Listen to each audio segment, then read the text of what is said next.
Hey, how you doing? This is John, and welcome to John's Longbox. I'm here with Flash, the yellow Flash guy, famous YouTube guy, Font X. How you doing? Hello. How's everything?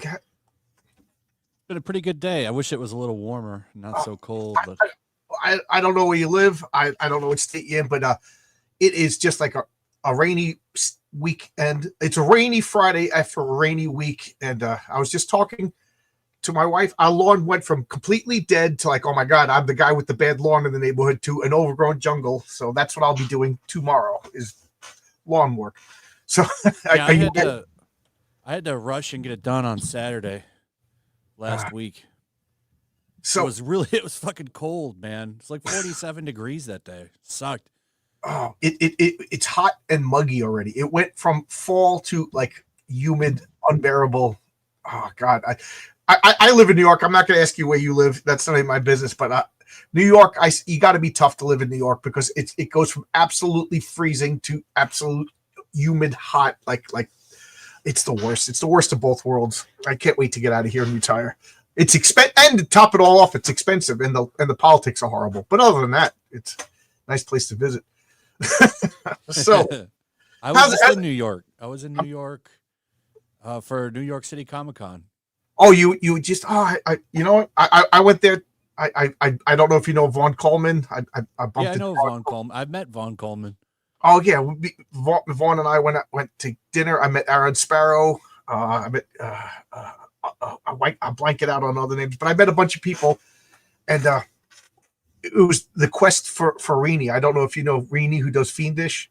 Yeah, she did a cover for me. Yeah, oh that's right. Duh, yeah, duh. Yeah. But she gave me a phone number, and we were like, I'm over here. So we would go across town because she was the celebrity that night. Everybody was like courting her and her comic. So I would go here, and then I just left him over here. After like the third spot, I'm like, you're messing with me, right? You know. And she's like, no. But we never got to meet up. So she's been on my channel. She's a great talent. I love her comic. Feed Dish is one of my favorite crowdfunded comics. But we never in the same spot at the same time. But got to hang out with Vaughn Coleman. That was pretty cool. Oh, we got Emily Kruger in the chat. How you doing, Emily? I think that there's more than one Emily Kruger because she's always on everybody's channels. And we might as well talk about this. So first off, I've got a hawk my own comic, Heroic Tales. The campaign is live. We just hit the first stretch goal. For every $1,000, I'm going to unlock a new card. The next card is King Fu. But also, we have a comic on Ripperson, The Golden Patriot. That's your comic, correct? It is. You want to tell us a little bit about The Golden Patriot? Sure, yeah. It's so doing like an alternate history, kind of golden age inspired war book. Okay. Because I really love some of my favorite comics to collect are World War II golden age comics, especially with superheroes. Okay. So I wanted to do something with that because no one's really doing anything like that anymore. I like Sentai stuff, so I wanted to take like a Sentai and basically, do something like Captain Marvel or Captain America. And when you say Fighting Captain Yank. Marvel, you mean Billy Batson Shazam, my favorite. Yeah. The Rob Willis cover is inspired by some of those old covers with him and like Captain Marvel Jr. Oh, you talk about language. I always say that there's something about World War II and superheroes that just goes together like peanut butter and chocolate. It is so good to the point when the war was over in the late 40s, early 50s, the superheroes kind of died out. Yeah. It just worked. Like my parents were little kids during World War II, and my mom says, or she used to say, she's not around anymore, that she goes, is it wrong to be nostalgic for a war? But she said she just loved how but I get what she's saying. She's not nostalgic for the fighting and the deaths and the separations of families, but like the whole country was united in a cause. Yeah. People had this, like, she goes, you struggled, you went without. She goes, but you knew you were doing it for a good reason. She, later on in Korea, my father was in the Korean War, and then for Vietnam, she goes, you didn't have that unifying, wholesome American, let's get together and solve a problem kind of thing. I don't know. Is this like what your comic is about? Is this a feeling that you're trying to capture? Yeah, absolutely. It's even in the name, Golden Right. Golden Patriot. I led you right. Tribute to yeah. That was a softball. Now you used the words. I'm going to say the word wrong. Senpai. Am I saying it right? Senpai. Yeah. Of course I said it wrong. I don't. Oh, Sentai. Sentai. Well, Okay. Senpai is like a different thing. Yeah. Could you explain what that is? I'm not a manga It's like guy. a sensei, someone you look up to. Okay. Somebody. Oh, geez. Now we were talking about you. They were saying ask him these questions, and I forget who it was. But like he says like Power Rangers. Is it fair to say like this is something that you're inspired by? Well, oh yeah, for sure. But the Power Rangers are Sentai themselves. Okay. They're just American Sentai, you know. Okay. See, And we call those Power Rangers. Godfo is setting VR Troopers, Kamen Rider. Okay. Ultraman. Okay. Oh no, Ultraman's not. It's kind So of looks like it, but. So what makes him? I'm going to It's in the style for sure, and some of the fighting in the book. Godfo setting me up. I know what hentai is. Unfortunately, I looked it up once, and I'm not too happy. How you doing? What geeks do? RJ Williams is here. We got a lot of people in the chat. So John was already old when yes, goofing on my age. Yes, I was an old man when the Power Rangers came out. Matter of fact, my roommate at the time in college was this guy Evan, who would leave the house for a month at a time, and he would go to LA, and he was one of the cameramen on the Mighty Morphin Power Rangers. Oh, and he would come home with props, and he would talk he was about probably very underpaid. He was very underpaid. He was talking about how cheap it was, and then we would watch the Power Rangers, and he would point out, look at that set is reused over here. He was pointing out how some costumes just had patches over to make it a different costume. He goes, if you look really closely, you could see the markings underneath the patch. You know, so there you go. I can't look at it. I assume you're younger than me. I can't look at it with childlike eyes. Oh yeah, it's cheesy, but it's fun. I always called it like Saved by the Bell with giant robots and martial arts. Yeah. I guess I'm old enough to remember the Sid and Marty Krofft. It was like guys in rubber suits, you know, Sigmund the Sea Monster and HR Puff and stuff. You know, that was goofy, but I love that. We all love what we like as a child. I visited Japan. I'd love to go to Japan.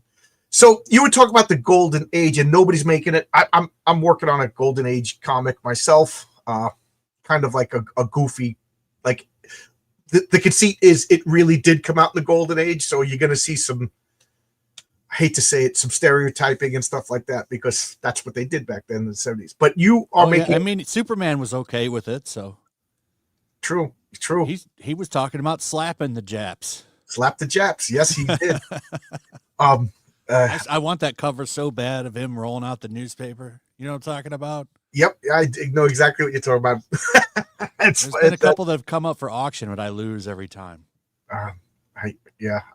Don't get me started on original art. It's one hobby. I'm barely making a comic book. If I started collecting original art, I'd have to. My wife would throw me out. Power Rangers give me Silver Age comic vibes. You know, I'll buy that. So, the Golden Patriot. It's funny because now it's obvious that you said it, and I didn't make this connection. I never claimed to be intelligent. I just claimed to be a comic book fan. Is it the Golden Patriot and it's set in the Golden Age? Is that on purpose? Yeah, because it's inspired a lot by those Golden Age comics. I'm embarrassed that I didn't make that connection. So, are you going to make this the Silver Patriot set in the Silver Age as a sequel? We'll see. There you go. I'm still trying to decide what I want to completely go with for part 2. So. Okay. Is this a standalone comic? This one can be enjoyed. It's got a beginning and an end. The main story is just him trying to get the relic that gives him that power back to Allied forces. So he's being hunted the whole time. So it's him like fighting off Nazis the entire time because he doesn't really know how to use the powers very well. Is it trying to get back? Is what? So it's not an origin story. So he's already. It is an origin story, but we're just gonna keep things moving. Okay. So because he finds the relic when he gets shot down from a plane, so he just kind of stumbles on it, and then he gets the powers right away. He doesn't know how to really use them, so it's him trying to figure out while fighting off all these Nazis. Okay. I love, that's one of my pet peeves is when a character gets their powers and they're instantly the best.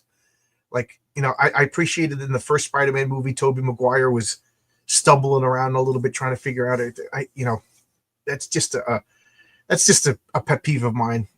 Good standalone stories are the best stories, if you ask me. Absolutely. If I may push my comment, it's 2 standalone stories. I feel in the crowdfunding scene, it's not fair to ask people to wait months, if not years, in between chapters of a book. It's not good business, and it's not fair. I'm 57 years old. Will I be around in 6 more years for another comic? No. So every one of my comics, you could read it, enjoy it, it's done. What is your philosophy on your comics? Yeah, I like to have it finished before I put it out. Okay. Yeah, that's a pretty good business model, if you ask me. But if you can't, I don't think there's anything wrong with crowdfunding. It's making people wait years, I think, is inappropriate. But people that, a year or so, that's pretty understandable. Well, I mean, there's different schools of thoughts. There's different philosophies, and I don't think anybody's particularly wrong. My comic, it's expensive to make a comic. I'm sure I don't have to explain that to you. Oh yeah. And otherwise everybody and their brother would be making one. And I was reprimanded by a pro whose name I'm not going to mention. It's a guy I really respect, really like, and he told me I was doing it wrong, and I accepted his criticism. I thanked him, but I didn't get mad because I pretty much wait until my comic's about 75% done, and then launch. You know what I mean? And then during that 2 months campaign, I figure I got enough time to. So my first comic, I was 3 weeks late because I misjudged something. I consider that a success. 3 weeks late is no big deal, I think, in the grand scheme of things. My second comic now, I'm going to be on time, if not early. But this pro told me, he goes, "No, you're doing it wrong. You're supposed to do a page or 2 to show proof of concept and then get the money, because what if nobody wants the comic and you're done?" And I said, "Yeah, but my job is a construction worker. That pays my bills. This is something I just want to do as a labor of love." And he was like, "No, you can't do that." And I was like, "Thank you." But I see his point. You know what I mean? Like, I'm going to say Will Eisner because he's not around. You know what I mean? So everybody knows I'm being facetious. But Will Eisner is not going to spend 6 years and then see if anybody wants this comic. So, but your philosophy is to be pretty much done before you launch.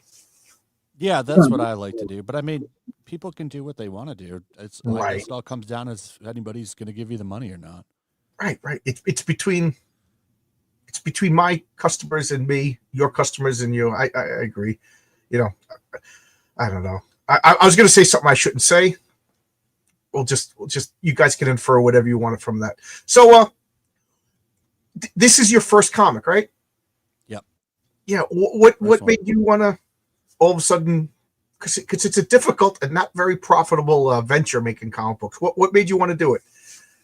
Well, I mean, one of the biggest criticisms of like people that do what I do is that you don't put anything out there. So I wanted to put something out there, but I wanted it to be good. Like, I could have done this a long time ago, but I just never had the right idea. I kind of have one that I want to do that I was going to do with Joe Ball, but I was just not ready to write that comic.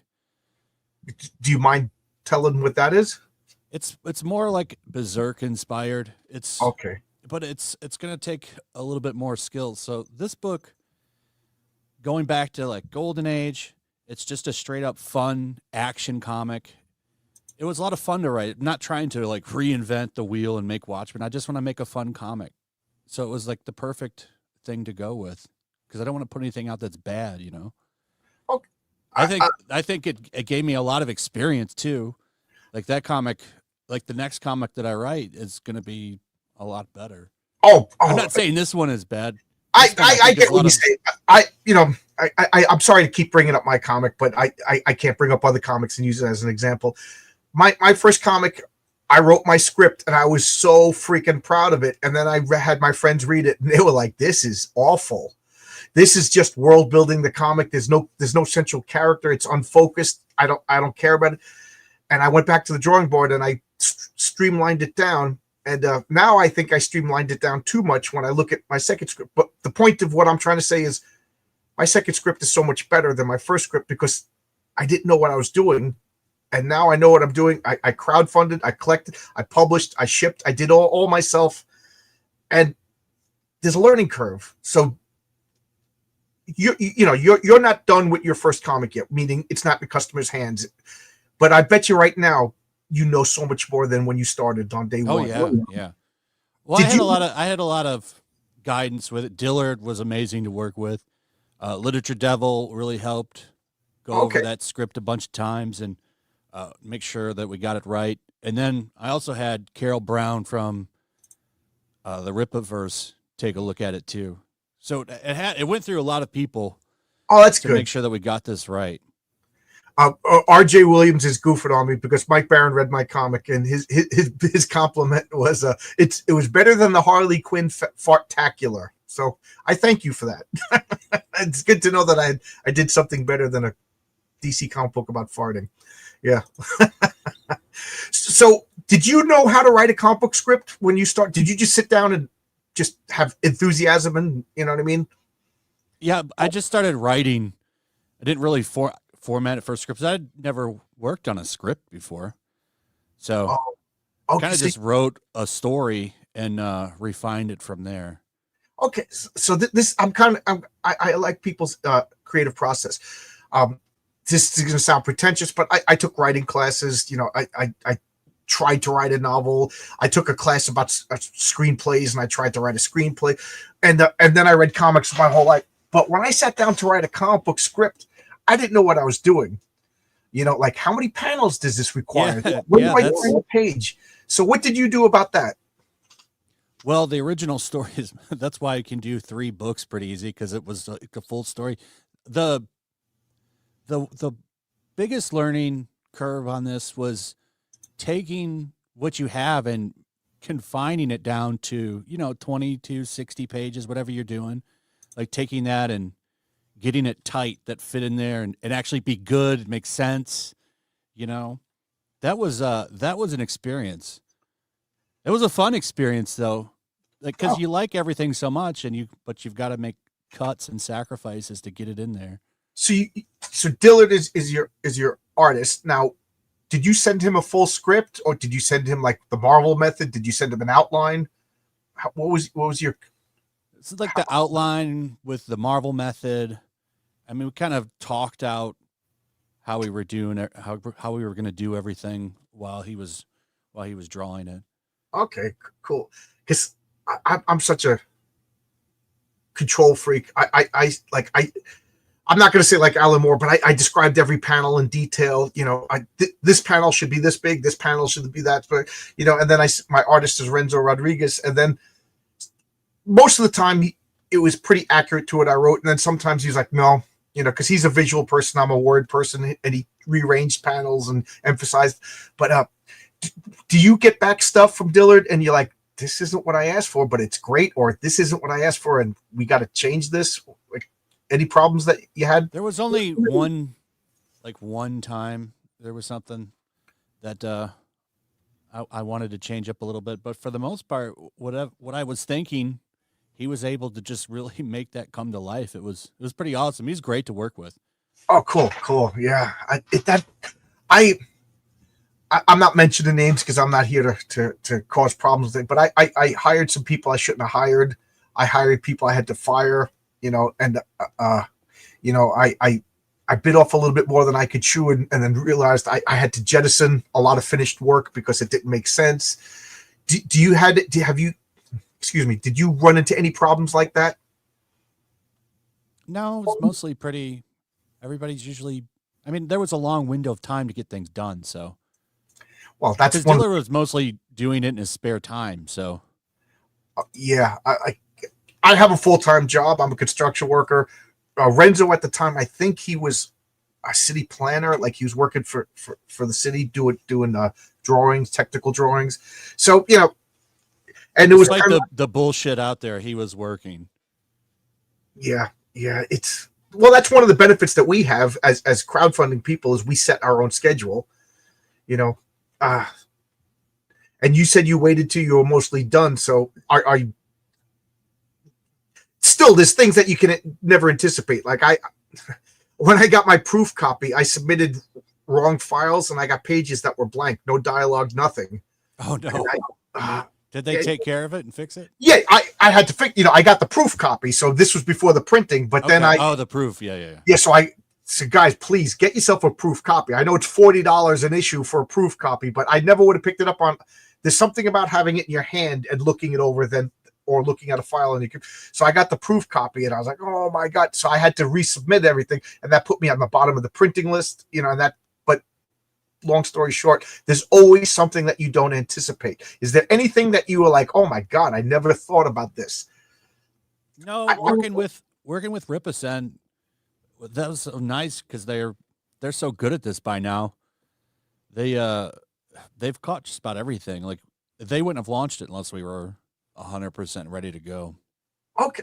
Well, tell me about Ripperson. I do my delivering myself. I'm not that big yet. I'm still able to do it after work. What is Ripperson? And I'm arguing. I'm not arguing. I'm asking because I really kind of like Image. Okay. Except me and Dillard keep all of the rights. They just put it out and they print it and ship it. We don't have to do any of that shit, which is a blessing because I just don't have the time to do something like that. Yeah. It's funny because Eric July was on my channel twice. And the second time he was on, I was like, you're doing pretty good. And he left. I said, do you think you'd be like Image Comics and start publishing other people's comics? And he was like, that's a good idea. So I'd like to take credit for Ripperson. Maybe he got the idea for you, yeah. I'd like, So it's a good idea. He already has the infrastructure. Why not do it? Right. Yeah. So YellowFlash, I'm asking for a little bit of this, if you know what I'm talking about. It's all my idea, right?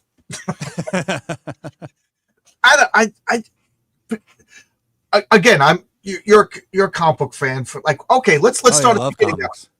The question I always ask people, what was your first comic? What was what comic got you into comics?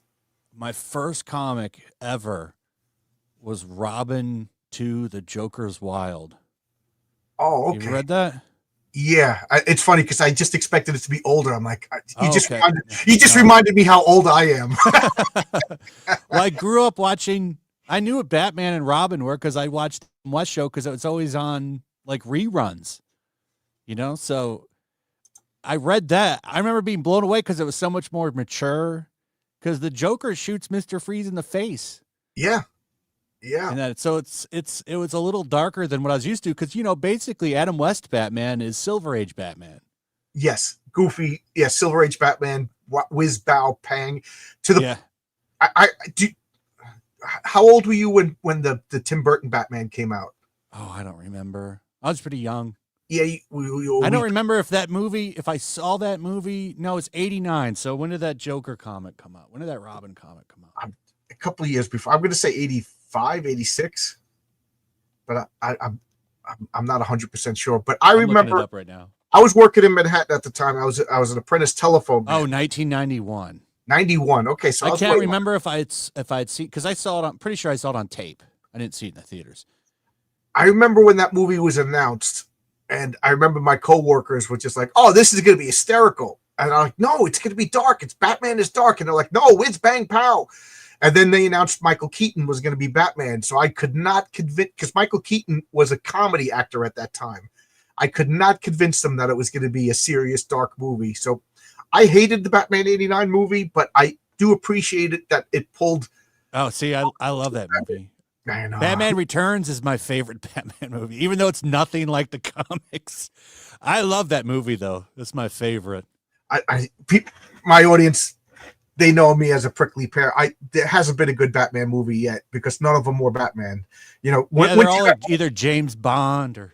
No, they're all Iron Man. There's a guy in a suit absorbing bullets to the chest. You know what I mean? That's not Batman doesn't get shot. Batman's behind you. When you got the gun, Batman's sneaking around behind you. He's not getting shot in the chest. That's Iron Man. And then Batman. I'd say like the Nolan movies because he loves Bond. There was a lot of James Bond. Yeah. In those movies. Yeah. But even then, once you're wearing bulletproof armor, I don't know. I can't get past that. And the Tim Burton Batmans, if you remember, he had the machine guns that came out in the Penguin movie. he dropped a bomb and blew up the factory. You might as well have been the Punisher. Punisher in Iron Man armor. That wasn't Batman. I admit I like the second Keaton in Batman. I like Michael Keaton. I like them all. Yeah, I like them all. Even Batman and Robin, I kind of like. See, I'm very basically Silver Age Batman and Robin. Once I was like, I'm done with it. I've never seen the Batman and Robin. I never saw the Val Kilmer one, and I never saw the George Clooney one. I like the Val Kilmer one. That one's fun. They're nowhere near as good as the Burton ones, in my opinion. Joel Schumacher, right? He was the director. Yeah. I also catch crap because this new one with I can't even think of the name, the Twilight guy, James Patterson. To me, that was the closest to a Batman movie, but it still wasn't a Batman. Like, at least he was a detective. He got one up. The Batman is supposed to be able to figure something like that out. He shouldn't be tricked. I didn't like that. Yeah. The Punisher and Iron Man armor sounds cool. It explains why I like Keaton. There you go. That is a good concept, Yeah, that's happened. They put him in they gave him the War Machine armor, and somehow that sucked. Yep. John's age is making him grouchy. The truth is the truth. What am I going to do? I'd rather watch Seven than the Batman. I was. See, I'm getting so old. I'm getting forgetful now. We got Joe Dog here. How you doing, Joe Dog? 8mm. It's from the same director. 8mm is a good movie. 8mm. Yeah, that's the same guy that directed Batman Forever too. Yeah. Wild that he went from that to that. If I were king, DC would do animated movies. I say Mask of the Phantasm is my favorite Batman movie, followed by Sub-Zero. I think the animated Batman series is the best depiction of Batman, even the comics. I love without it. a doubt. Yeah. So you said the Joker's wild. What was it? Did you like the Joker? Did you like Robin, or did you like Batman? What was the big draw, or the whole adult theme of the comic? What drew you in?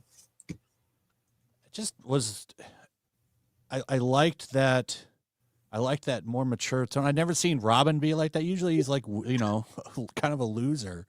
Yeah. So that was really interesting to see him actually have some power and do something interesting other than just be a joke. Because I hadn't read anything before that. I didn't even know that Robin, that Jason Todd had died. So it got me really interested because he talked about killing him. What do you mean he killed him? So that led to me like learning about the stuff that came before that, and really that's how I jumped into comics, was from that, and then Spider-Man and X-Men and Teen Titans. Okay, I was going to ask you, are you a DC guy or a Marvel guy? I'm more Marvel. I like Superman and Batman, but I think the Marvel stuff is more interesting. What's your favorite Marvel? Spider-Man. Spider-Man? Yeah, I should have guessed. Everybody and the X-Men. Mine's the Fantastic Four. Are you anticipating these movies? I'm curious if they do good, because if they don't, it's pretty much over. Yeah, I'm Unless rooting you're for Wolverine or Spider-Man or Batman. I'm rooting for them, but I'm not hopeful. Why would I want them to be bad? I'm not one of these people that wants things to be bad. I want it to be good, but my gut is telling me that it's not. I mean, they're still doing reshoots. I'm a DC guy, but my first comic was a Spider-Man comic, surprisingly. Yeah, one of my first comics was a DC comic, but I'm a Marvel guy. I'm old enough that I remember back in the 70s, comic books were everywhere, ladies and gentlemen. Like, I know it's weird to think, but there was newsstands. You went to the supermarket, there was comic books. Your mom bought stuff and gave you change, and you bought comics. I had 2 older brothers, 2 older sisters. There was always comics, but when I started collecting comics, I started with Marvel. Yeah, I got mine in the grocery store. Yeah. They're right by the magazines on a rack usually, or on the magazine rack. Or right by the register. There was bubble gum and Kit Kat bars and comic books, like last minute impulse buys. Mom, buy me this, buy me that. It was fun. It was fun to be a comic book. I don't know. So you doing Golden Patriot? It's set in World War II. Do you have like any family that fought in World War II? Is this like, are you a World War II? My grandfather did. Your man, yeah. But like I said, my father just missed the war. I'm realizing my age asking these questions, But I hung out with Billy Tucci over the weekend, and he is a World War II fanatic. Like he follows pilots, like he knows their names and their exploits and everything. It was really interesting to talk to him. Are you old? You're not like an aficionado or anything like that? No, I'm not. I mean, I like listening to history stories and stuff on it, but I'm not like super into, other than the comics collecting. I like collecting the World War II propaganda comics. That is fun. I I'm I'm writing regular superhero comics set right now, and it's easy in the fact that you don't have to worry about the language, you don't have to worry about like the costumes and things like that. But I'm also working on a comic set in Revolutionary War America, and I just find myself like working at a snail's pace because like every word I'm like, did this word exist? Like, okay, is this an anachronism? Did they, like, one of the guys picks up a wash rag to clean it? Like, did they didn't use the word wash rag? What would they use? Things like that. Did you find yourself like writing a period piece is difficult? Like, did you consult anybody? Did you have like Google on hand to translate things for you, or As much as I could, but it's not. I'm sure there's things in there that aren't 100% where they should be, or so. It's an alternate history. I mean, there were no superheroes or mechs in that time period either. Yeah, well, Nazi mechs. Yeah, I guess mine is alternate Revolutionary War because there's no superheroes in colonial America That either. too. Yeah, so there you go. Any mistakes is because of the space-time continuum. Thank you, Flash. You preempted all my haters. But the Nazis were looking for occult shit, so that was fun to work that in there. Oh my God, are you a fan of Hellboy at all? I've just seen the movie. The Hellboy comics. I love the Hellboy. I love the movies too, but the comics are so much better. And that's like the whole premise is not only were the Nazis looking for occult relics, they found them. And that's what the whole BPRD is doing, like basically cleaning up this like occult war that happened that we did. It's so good. I recommend it. So good. Just get I'll check it out. Yeah. I usually find that stuff's better. Like I've been reading Invincible, way better than the show. Okay. Well, what do you think of the comic?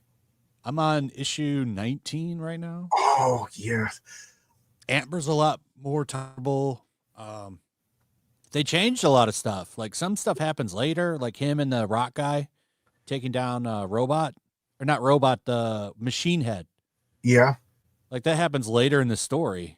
And that happened in like the first couple of episodes in season 1. They also, ladies and gentlemen, I'm probably going to spoil something. So if you don't want to hear this, but the whole thing about Omni-Man, that didn't happen till issue 7 or 8, if I remember correctly. I remember reading pretty quick. In the show, it happened like as the credits were going up, and I was like, I guess they wanted to get the hook, but in the comic, it was like a couple of months, and all I could think of is, okay, this is Spider-Man, but instead of Spider-Man, he's Superman, and I was like this close to canceling it. And then the next issue, the reveal of Omni-Man came, and I was hooked from that day on. I was like, this is a good hook. Yeah, I think it's better. I like the way that it flows better, and there's some better stuff with the characters, like his mom having a drinking problem. I don't remember if that was in the show or not. They don't have enough time to explore everything. Every character in the comic has a cool backstory. They're explored. Robot is my favorite character in that series by far, and like you barely, if you're only up to issue 19, you barely scratch the surface of how he. I don't want to spoil it. But I know he becomes evil. I don't want to spoil it. He's such a good character. I'm an unabashed Robert Kirkman fanboy. Did you read the Walking Dead comic? No, but I want to. It's so much better. The TV show is garbage. I have them. My wife read those, so we have them. I'll read them eventually. They're so good, and they have a satisfying ending, and the ending makes sense. Like it's how it. I don't know. It's hard to say it's how it would be in a zombie invasion, but it makes logical sense.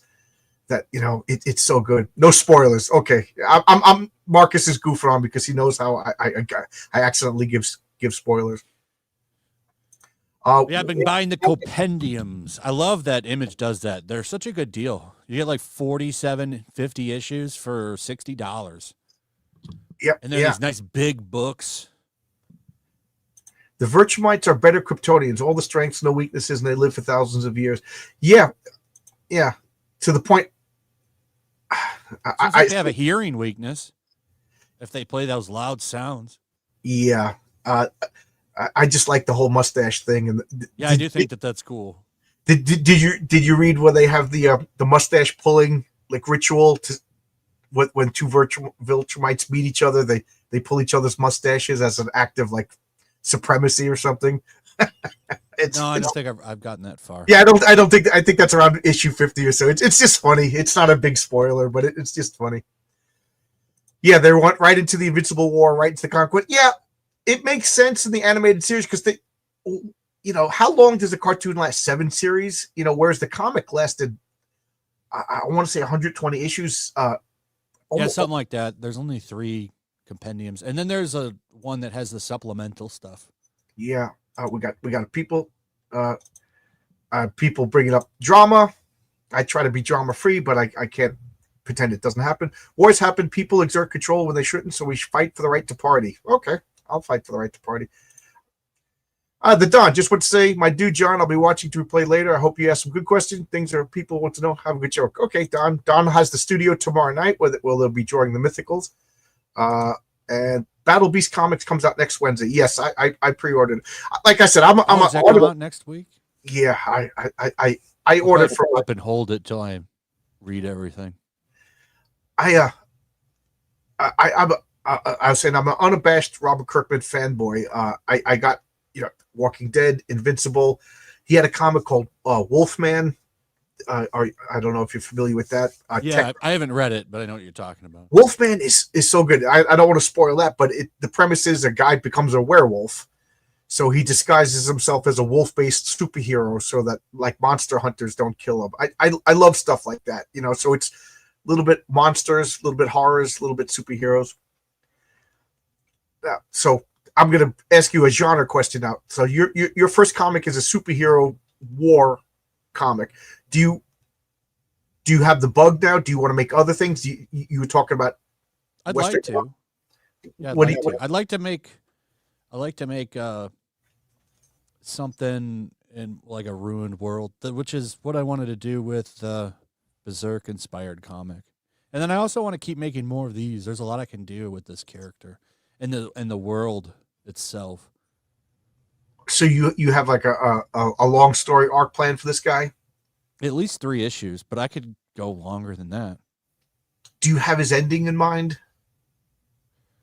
Well, what I like the idea of doing with this is seeing the power get used by different people throughout like history as time moves forward. Because you would find a way to use it for like if the military controls it, you could do some cool things with that. Yeah, kind of trying to reverse engineer it and stuff. Like I think I could make this a lot of fun for a long time with the way you can just pass the power on. And I've always liked that idea when you kind of pass the mantle on. I wish comic did that a little bit more.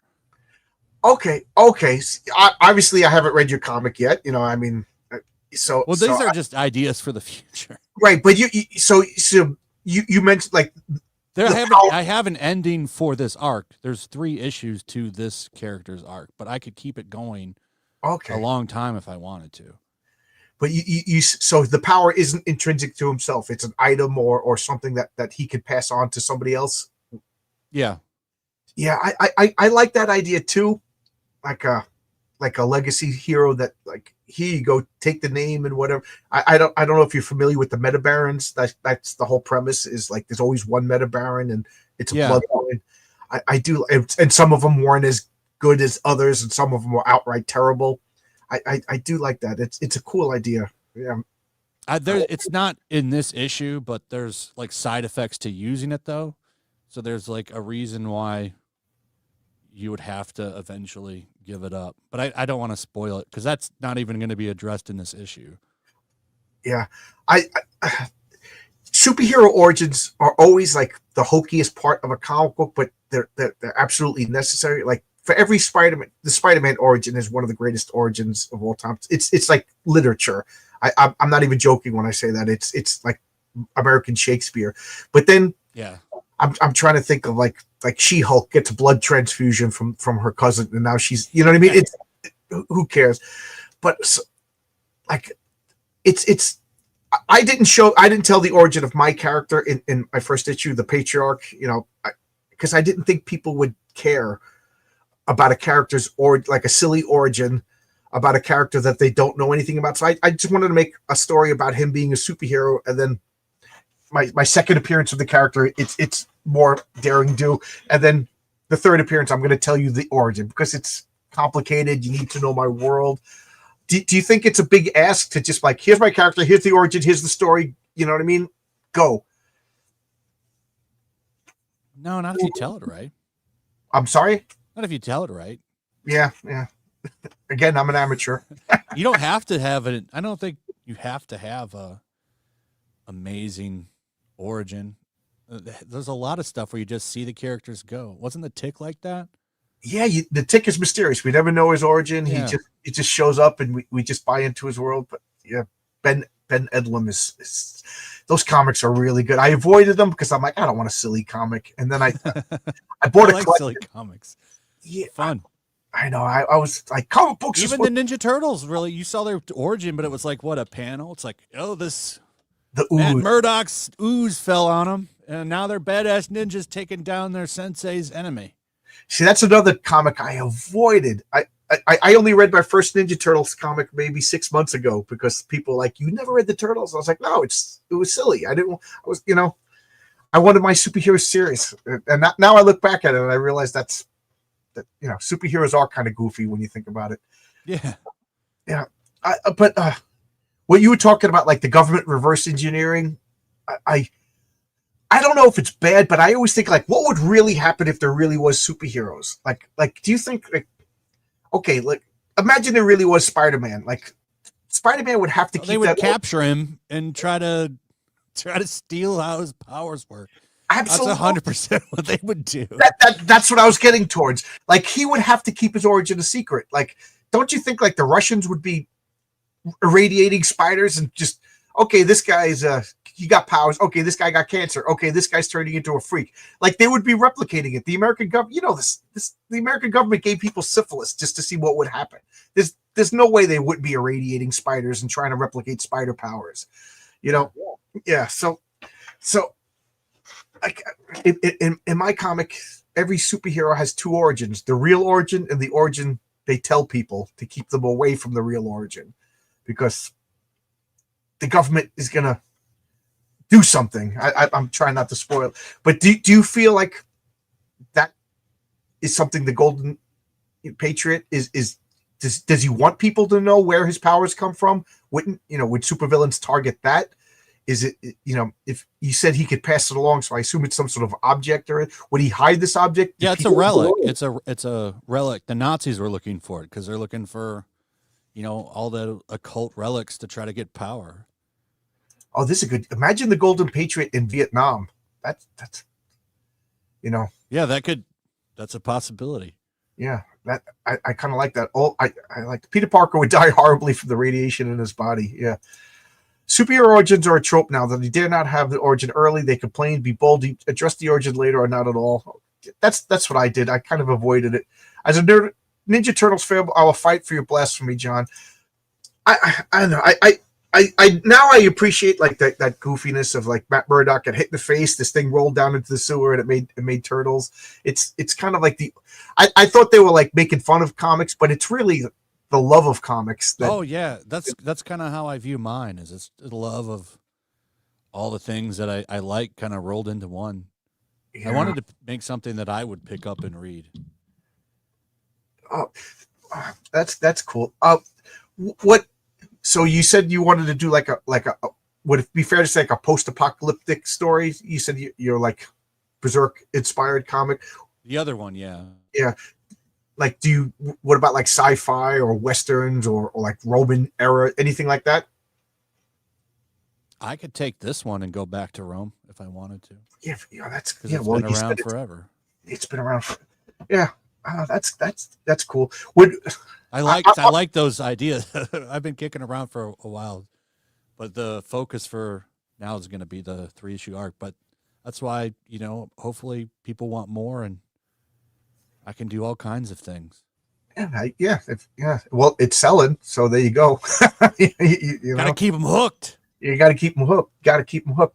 Oh, why not strategically tell the origin over time or at the right moment? That's what I wanted to do. Whether it's not the right thing to do, we'll find out. If you don't do the super origin, it becomes part of the Legends of the Fan. Right. Like, there's the other, and to me, I think Wolverine diminished once we knew more about him. Like, I don't like that reveal. I hate that they told his backstory. What is his name? James Howlett. Yeah, I hate that. And I hate the bone claws. I like the bone claws. Oh, you do like? I do like the bone claws because that makes more sense. Why would he just have blades that were made? It's funny that you said that because I remember when we and my friends were like 12 years old arguing, how can he be born with adamantium? It makes no sense. Well, Colossus turns into steel. Okay, you got me. That's true too. Yeah. I like not knowing, and then you could fill in the blanks yourself. But forgive me, I talk so much I had to take a sip of water. We got I missed the super chat, so I'll bring it up. I say heroes don't need the origin story, jump right in and never adjust the origin or backstory. I can't. I like you. I like origins, but I do admit that they kind of make or break a hero. They make a superhero anyway. They could read. That's clip content. Oh, maybe we can meet up. Oh, somebody's busting chops. Well, thank you for the $5. I'll buy some Mighty Golden Patriot with it. The Quaff story is only $6. There you go. So let's talk supplemental book. Do you want to bring up your campaign page? Sure.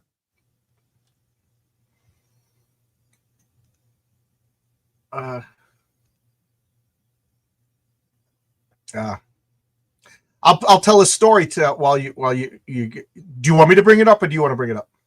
I got it. Okay. I'm a construction worker, and today we had a safety meeting. So we had about 200 guys all sitting listening to a boring lecture.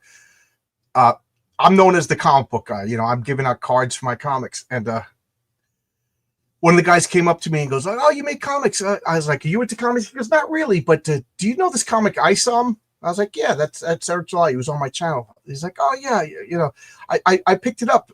It was good." I was like, "Oh, good. I'm glad you like it." When we talk about crowdfunding, I'm crowdfunding. He's doing crowdfunding.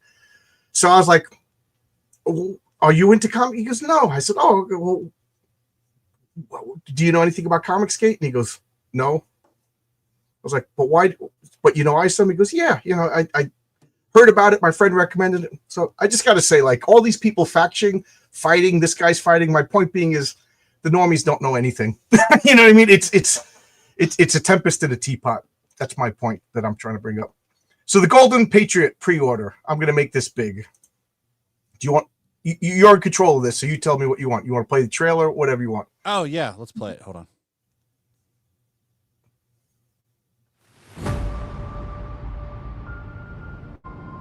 The year is 1945. World War II rages from the halls of Buckingham Palace to the shores of the Nile River. Even now, the clash between freedom and tyranny is about to boil over. Somewhere in North Africa, 2 American flyboys are soaring high on a reconnaissance mission, searching for clues to a peculiar new obsession with the occult gripping the Nazi high command.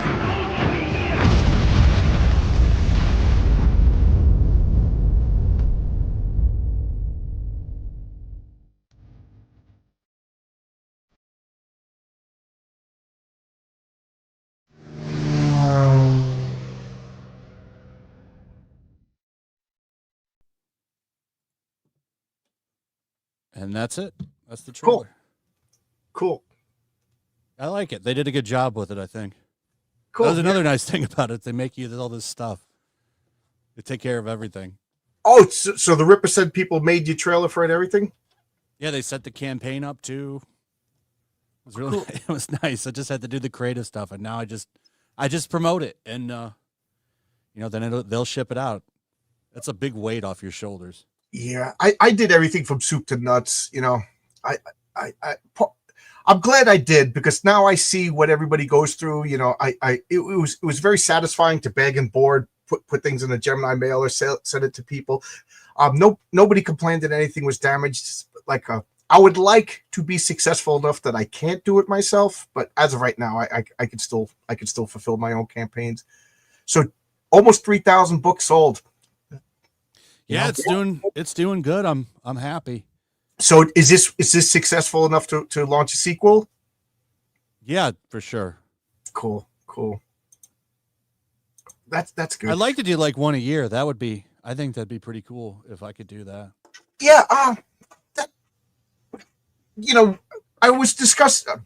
I can't even talk anymore. Too much coffee. I was talking with people about like the Japanese philosophy of comics. These guys are like producing like weekly. The American weekly, unless you're Oda, he's been taking a lot of breaks. Yeah. So it seems. I don't know if you read One Piece. Do you read One Piece, or are you into manga at all? Or? I'm a Western chauvinist. I like my American style comics. I do like European comics.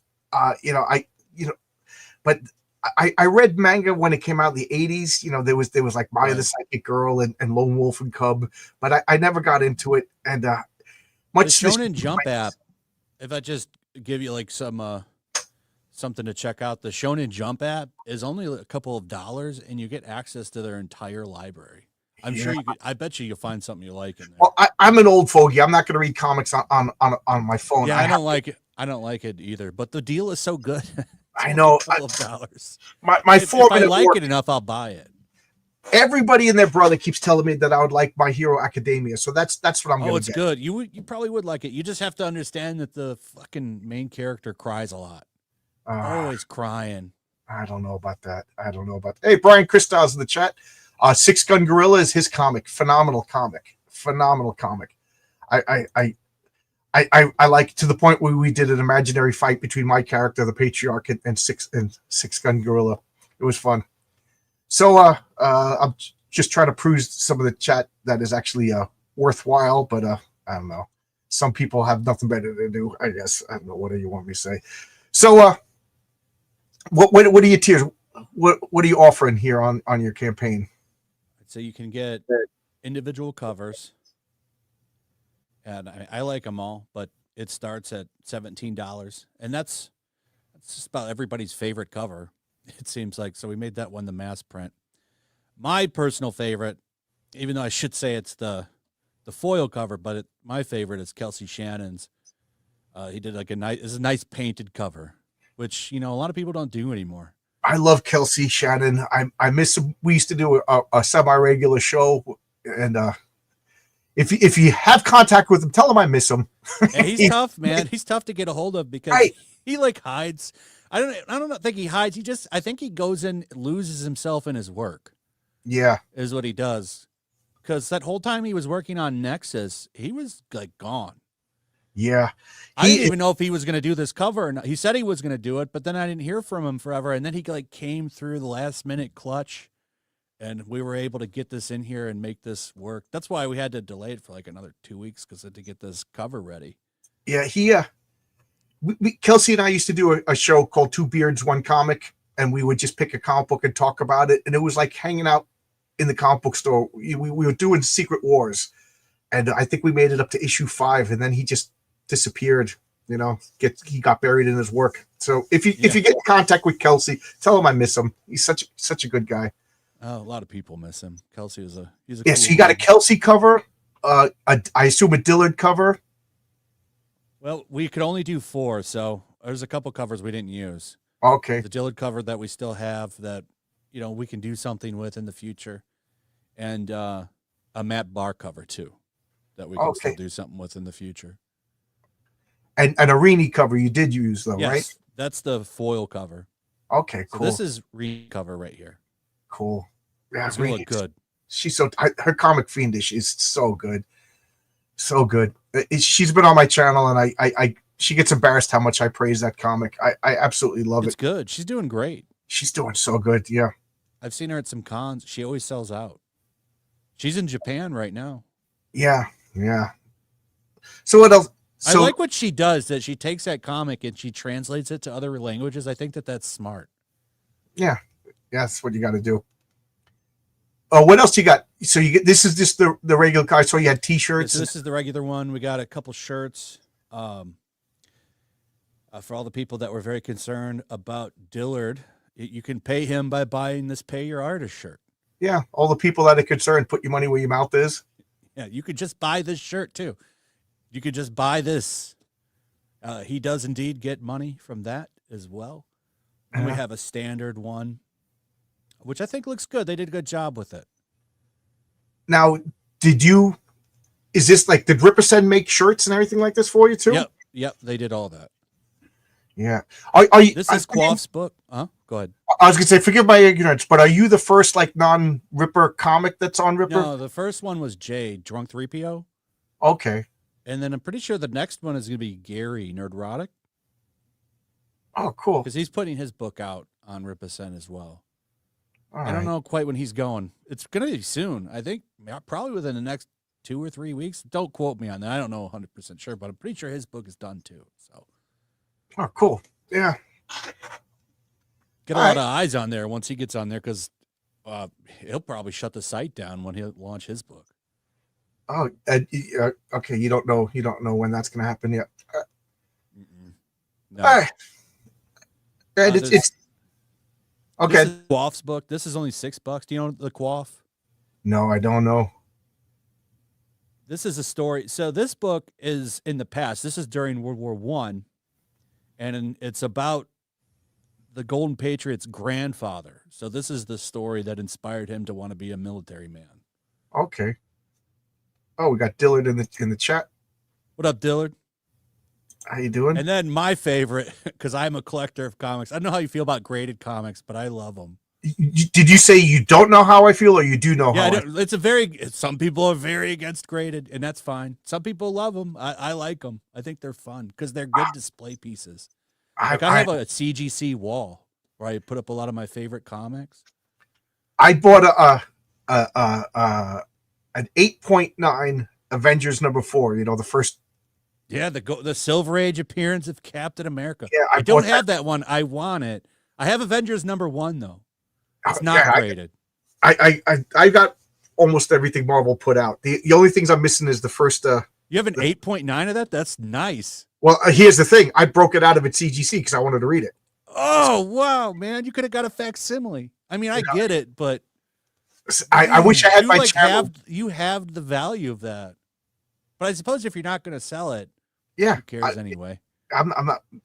My comic book room is the black hole of comic books over here. And I'm not trying to start a fight, but I am philosophically opposed to CGC comics. You know, comics are to be read. I on Sundays I do a show called Sunday Comics, and I took my Fantastic Four #1 and I opened it up, and people in the chats are like, "What's wrong with you? You're crazy."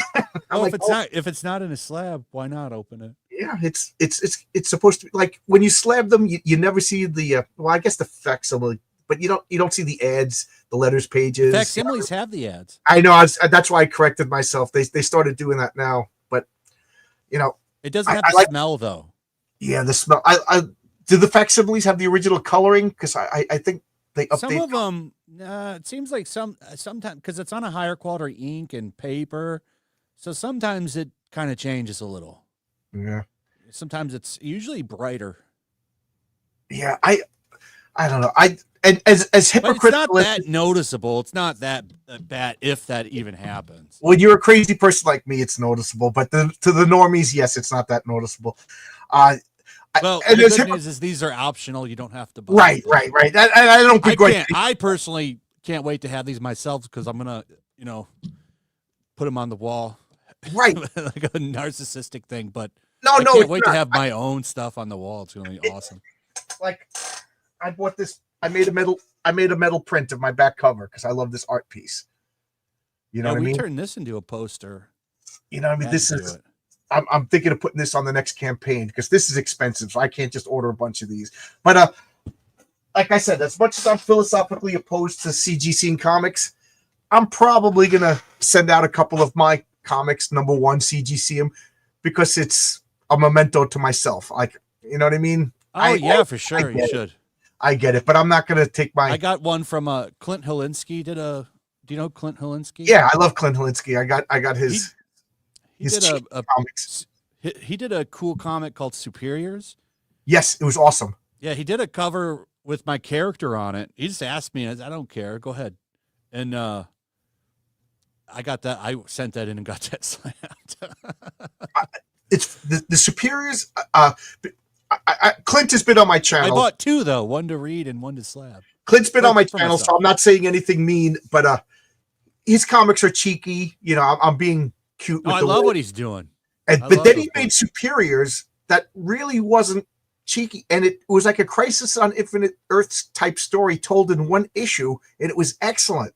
I was like, this guy could do a full-on regular superhero story, and I love his artwork. It's very reminiscent to like Bronze Age Marvel. I would love to work with him. If who knows, I probably couldn't afford him, but I would love to have him. I love his art style. You know. Yeah, he did the cover for Quaff's book. I almost forgot. Yeah, this is his cover. Oh, this is Clint's cover right here. Clint Helinski. Oh, okay, he did the art. Yeah. Oh, because the Quaff did the interior art, but Clint did this cover. Okay, yeah, I love Clint's artwork because he's obviously a John Byrne fan, and I'm a John Byrne freak. You know, so you can see he's inspired, or if that's what he's going. You know, I dig it. He's fun. He's a cool guy. He's pretty funny. You know, he's always smiling. I like him. Yeah, he's a cool dude. I like Clint. Yeah. So we're going on over an hour, and I have to wake up at 3:30 in the morning because I'm working overtime on Saturday. Is there anything you want to bring up that I talked too much and didn't give you a chance to say? No, it was fun. It was a good conversation. Yeah, I like I said, I like comics. Looking forward to this. You know, you're already a success, so congratulations. You know, you're planning on a sequel. Good for you, man. I wish you success. Like I said that to Eric July when he was on. Like I'm joking, but I'm not joking. Like you should publish other people's comics because now that Diamond is, who knows what's going to happen to Diamond? You know, the comic book company, the comic book industry is collapsing right before our eyes. Yeah, Diamond's in bankruptcy, aren't they? Yeah, the Diamond's in bankruptcy. Somebody was talking about they might be in some big shit, some big trouble for some for something with money, some kind of bullshit they pull. I don't know the details, so I don't want to say, but yeah, I worked at a comic book store. I'm a New Yorker. I worked at a comic book store in New York. I went to a couple of those retailer conventions, met Diamond, and to be generous, they always, my spidey sense tingled around them, and I never trusted them. And the rumors that I'm hearing, I've been hearing for years, and now that, you know, I guess the money is evaporating. You can't hide this stuff anymore. So I'm surprised that it's taking this long for this stuff to come to light. I thought it was shady that he had a monopoly. I'm talking without getting myself in trouble. I didn't trust them as far as I could throw them, and but at the same time, what's going to happen now? Like nobody's going to buy that business. A couple of deals already fell through. They owe too much money, and comic books just aren't selling like they used to. Yes, Ludacris is saying the comic industry isn't collapsing. The indie market is doing quite well. Yeah. I mean, you're doing pretty good. July's doing pretty good. I wish I was doing better, but you know, well, it is what it is. We'll see. You know, I think we're going to go through one of those like separate the wheat from the chaff kind of phases. You know, and all the tourists will leave. You know, maybe we'll have a lean couple of years, but come back with people who actually love the medium rather than people who are using the medium. We'll see. Yeah. Yep. Marcus, we're working on a character, the public eye to the rescue. There you go. There we go. So I'm gonna go to bed. I got to wake up at 3:30 for work. So thanks a lot for coming down. Come back whenever you want. For sure. Thanks for having me. Yeah, it was fun conversation. See you, everybody. Oh, Old Dirty Fatty has a comment that I didn't want to ignore. John, we know that the American comics was started as a mob laundry scheme. Yeah, the owner of Charlton Comics actually went to jail for exactly this. You know, comic books always had I a didn't shit. know that. That's crazy. Yeah. I'll have to look into this. Yeah. That's interesting. What a right. successful scheme. Yeah. and that's it kind of worked because I forget his name. I'm sure Marcus will tell me his name, the owner of Charlton Comics. He didn't care. It was just like a money laundering scheme. So he let like the guys do whatever they wanted.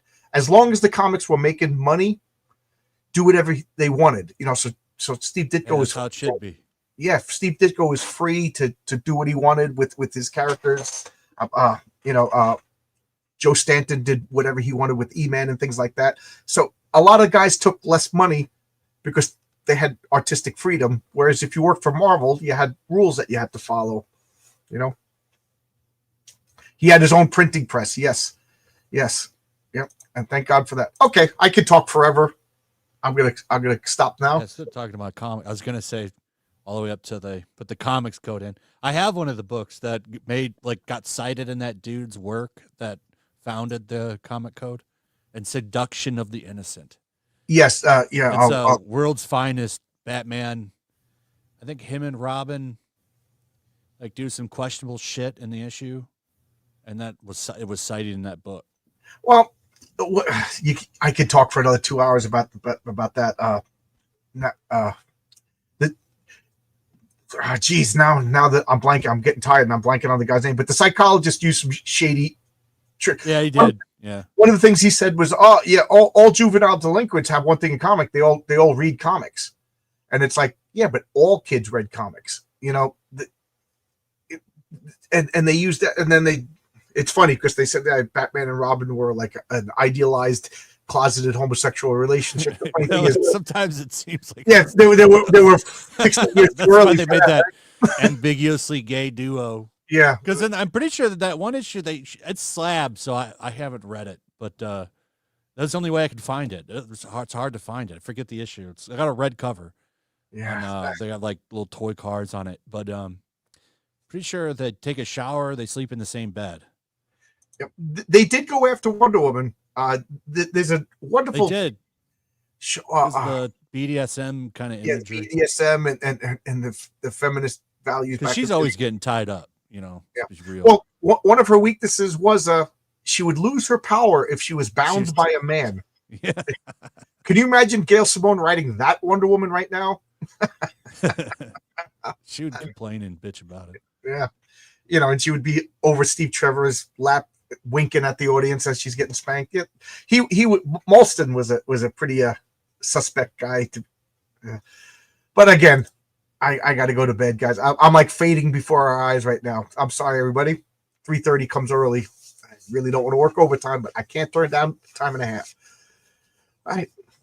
Again, any last words you want to say? Subscribe and check out Heroic Tales. There you go. I like those words. That's my comic, Heroic Tales, issue number 2. It's live on Fund My Comic right now. 2 complete stories, $10. Can't do anything about the shipping. Every issue is a standalone issue. This is going to be my second comic coming out within 1 year, and I got 4 more comics in various stages of completion, and I will announce those as they're ready to go. I'm in this because I love comics, and I guarantee you're gonna like it. If anything, for the art alone, Renzo's artwork is phenomenal, and Oscar and Daniel's coloring is so good. So thanks a lot. Thanks a lot for promoting my comic on my channel. I appreciate it. And check out Golden Patriot. It's live on Rippersend right now. All right. Good night, everybody. Peace. 1 year, show off.